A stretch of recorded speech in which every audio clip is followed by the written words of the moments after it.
Good morning, students. We are going to study the third lesson, Should Wizard Hate Mummy? And today we are going to take up the detailed study of this lesson, Should Wizard Hate Mummy? In the Vistas, it is the fifth chapter. But you know that second and third chapter have been deleted. So this is going to be the third chapter. Should Wizard Hate Mummy? We can look at the picture of a girl who is totally confused. Look at the expression on her face. She's in a dilemma. She's expecting something else happens. Look at her eyes, bewildered eyes, shocked eyes. And why is it so that to a small girl, totally in shock, stunned, and she raises some questions? When you look at the eyebrows, we feel that probably she raises some questions. And it's a moral question. There's a kind of argument that takes place between the father and the daughter. Now you have to think who is right. Whether father is right or daughter is right. Or both of them are right in their own way. Which perspective is better? The way the daughter perceives the things, the way the father perceives the things. This is an ethical question which the father is faced with. So here, this picture talks a lot. Now let's go to the title. Should Wizard Hate Mummy? It's not the title which is like a statement, but it's a title which is question in itself. Should Wizard Hate Mummy? It doesn't reveal anything till the time you read it.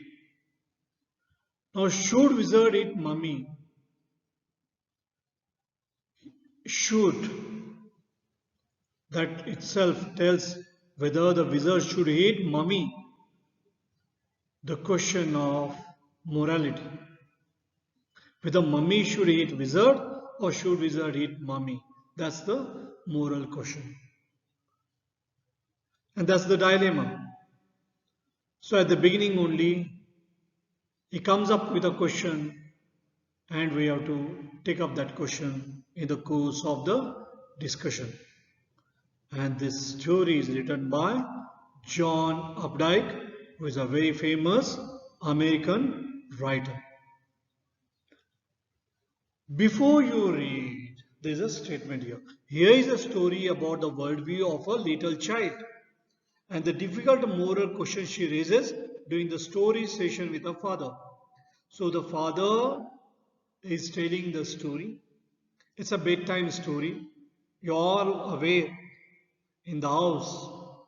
The elders tell small children the stories in order to get them to sleep so that they can very easily go to bed. And here is a child who is listening to those stories for the last 2 years. But now as she has grown up, she is now 4 years old. There is a questioning attitude and she keeps on questioning some of the things which probably she feels that it is not realistic.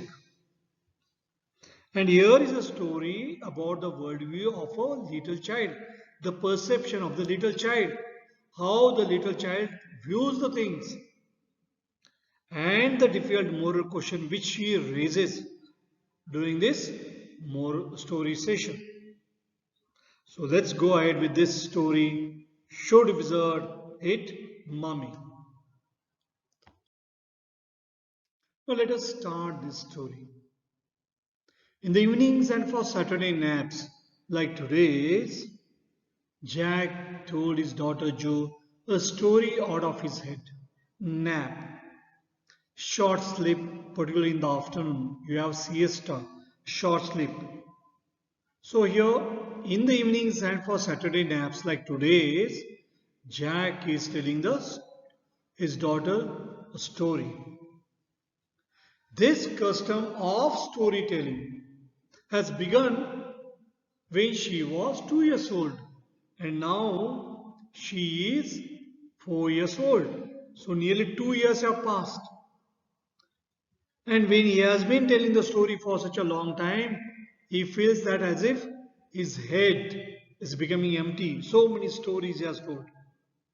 So, since he has told so many stories at bedtime, now suddenly he feels kind of emptiness. Now, whenever he is telling the story, each new story was a slight variation. So basically it is to be similar kind of story. So what is to be the basic tale? What is to be usually the formula of the story? There is to be a small creature, and usually its name is to be Roger. So this small creature, this small animal is to be sometimes fish, sometimes squirrel. So every time this character is to change, but the name is to remain the same. It is to be Roger Fish, Roger Squirrel, Roger Chipmunk. And this animal used to have some problem. Then it is to go to the wise old owl with its problem. Then the owl is to tell him to go to the wizard. So remember here, this creature is to be Roger. Roger is to have some problem. Then with that problem to solve, it is to go to wise owl. Then wise owl is to direct him to go to the wizard, a magician. And this wizard is to perform magic spell to solve the problem. But he is to demand more money. So demanding in payment a number of pennies greater than the number that Roger creature had. So it is to demand more money, which Roger creature would not have it. Then again is to give him the solution for that also. But in the same breath, directing the animal to a place where the extra pennies could be found. So it is to tell where it can find out money to. So it is to give solution for that also to make payment. Then Roger was so happy, he played many games with other creatures. So with the solution, he used to go get the money and went home to his mother just in time to hear the train whistle that brought his daddy home from Boston. So after that, he is to go back home. By then, his dad is to come back from Boston from work. So that is to be the storyline. That is to be the storyline. Then Jack, father, used to describe about supper, and with this, the story is to get on. But working his way through the scheme was especially fatiguing on Saturday because Joe never fell asleep in naps anymore. So other days is to tell the story at night, but on Saturdays is to tell the story in the afternoon. And in the afternoon, Joe was not getting the sleep anymore, and therefore this rite, this ritual of telling stories, it is to become futile. It was in vain. It was not useful anymore. It was getting, he was feeling fatigue. He was getting exhausted. It was very boring for him. He used to get tired because the daughter was not getting the sleep. The little girl, not so little anymore. Now she has grown up. Now nearly 2 more years gone over. So she was now 4 years old. The bumps her feet made under the covers were halfway down the bed. The big double bed that they let her be in for naps, and when she was sick, had at last arranged herself, and from the way her fat face deep in the pillow shone in the sunlight shifting through the drawn shades. So it's to find that she was not getting the sleep anymore. And this girl, since she was not getting the sleep anymore, the whole attempt of him is to be futile. He is to notice all that. And over the period, what has happened? She has grown old. It did not seem fantastic that some magic would occur. She was becoming realistic and she was feeling that it was not believable. She would take a nap like an infant of two, and how he used to think that she would get sleep like small baby. How brother Bobby was too already asleep with his bottle. So there was no problem as far as the second child was concerned, her brother was concerned. But the problem was with Joe. Jack asked, who shall the story be about today? So he asked, whose story is going to be today? And immediately what she has replied? Roger! And she squeezed her eyes shut and smiled to be thinking she was thinking. And suddenly her eyes opened. The mother's blue. So the eyes, which were just like her mother's eyes, blue eyes. And she said very firmly, what did she say? Skunk. So she wanted him to tell the story of a skunk. Probably she must have heard about that animal there, a new animal. Probably they must have talked about it in the nursery school. So they must have talked about that, and probably she was very much keen to hear the story of the skunk. A new animal, they must have talked about skunk at nursery school. Having a fresh hero momentarily stirred Jack to creative enthusiasm. So suddenly he got enthusiastic because there was a new hero. All right. And very enthusiastically, he starts narrating the story. Once upon a time, in the deep dark woods, there was a tiny little creature by the name of Roger Skunk. And it smelled very bad. Yes, Joseph. And what is the quality of this animal? It emits a very bad smell. And immediately Joan, what she had heard in the school, she replied, yes. Then Jack started narrating the story. And here Joan also got very much keen to hear that story. Story started with the Roger skunk living in the forest. It smelled so bad that none of the other little woodland creatures, forest creatures, would play with him. So the smell of him was so bad, none of the other animals which were living in that forest liked to play with him. All the other animals would start running away. And Joe looked at him solemnly and suddenly, very seriously, Joe was looking at her father. She hadn't foreseen this, and probably she'd never expected that whenever you go out to play. And Jack continued with zest, with enthusiasm. He started telling about all that. And suddenly he started remembering certain humiliations of his own childhood. Probably the way he was isolated, probably the way he was humiliated. So he started recollecting his memories, probably those days when he was humiliated, probably by his classmates. So the problems that he faced during his childhood, he started remembering all that. And then the element of that added to the story. All of the other tiny animals would cry, oh, here comes Roger's stinky skunk. You know, if somebody is fat, we tell fatty or elephant, and they feel very bad over that, over those comments, and they start getting isolated. Probably the kind of humiliation Jack faced, he remembered all that. And then all other animals would run away, and Roger skunk would stand there all alone. And two little round tears would fall from his eyes. So he was crying because of the kind of treatment he gets from the other animals. And suddenly, what has happened? She got so much involved, Joe got so much involved, and one could see what has happened. She was totally attentive there. The corners of Joe's mouth drooped down, and a lower lip bent forward as he traced with a forefinger along the side of her rose the course of one of Roger's Skunk's tears. So she was so much anxious, probably she started crying too.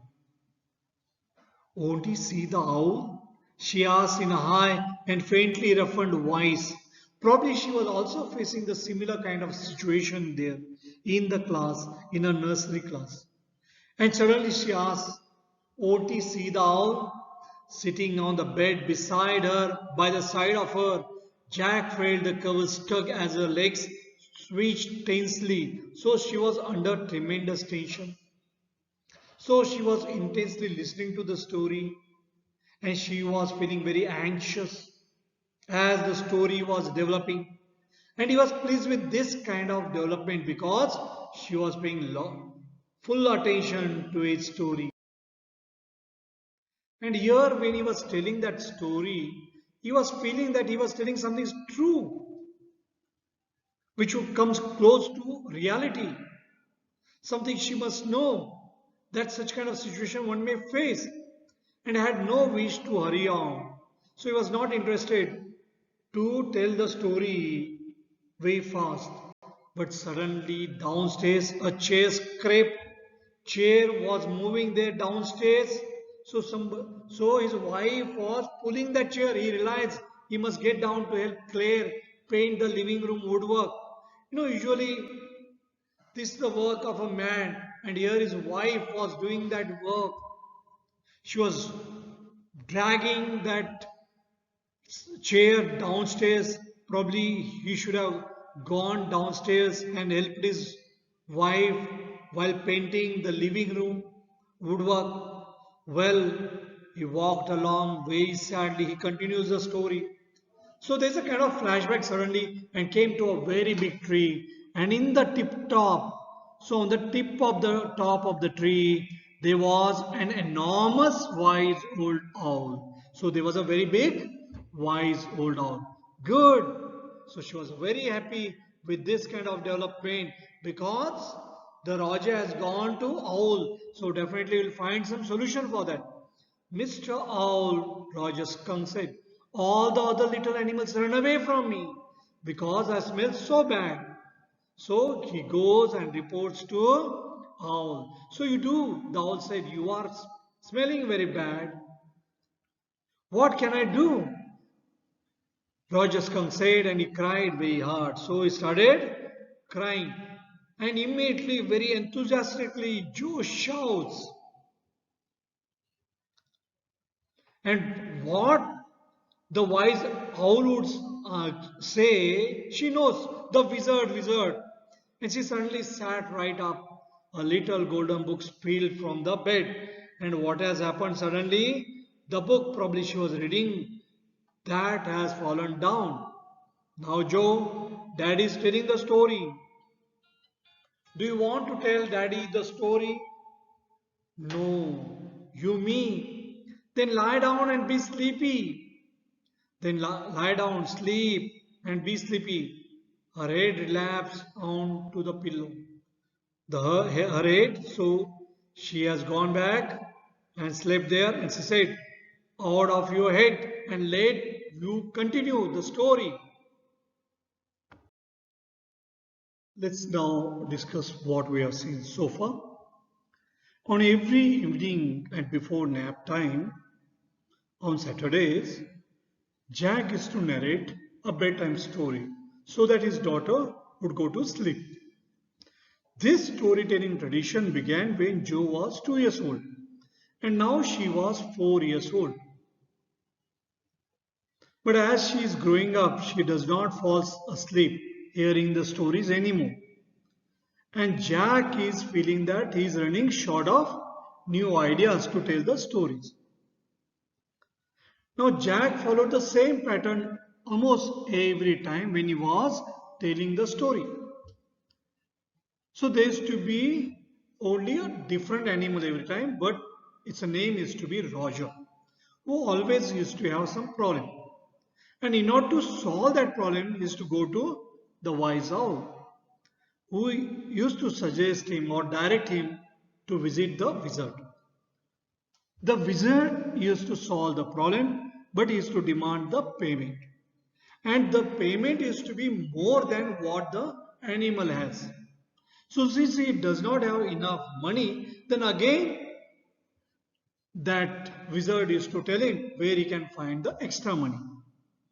At the end of the story, Roger is to pay to the wizard and then he is to go and play with other animals till the time his father would not come home, and then afterwards is to go back home. So this is to be the storyline. So one day when Jack begins the Saturday story, he explains that this time the story is going to be of skunk, and this animal is mentioned by Joe. So he is telling the story of skunk, who is the hero of the story.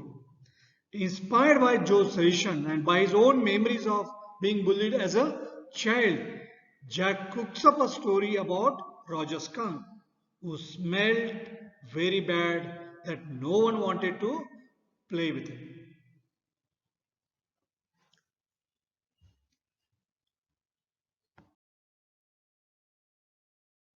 So we are going to continue this story in the next session. Till then, goodbye.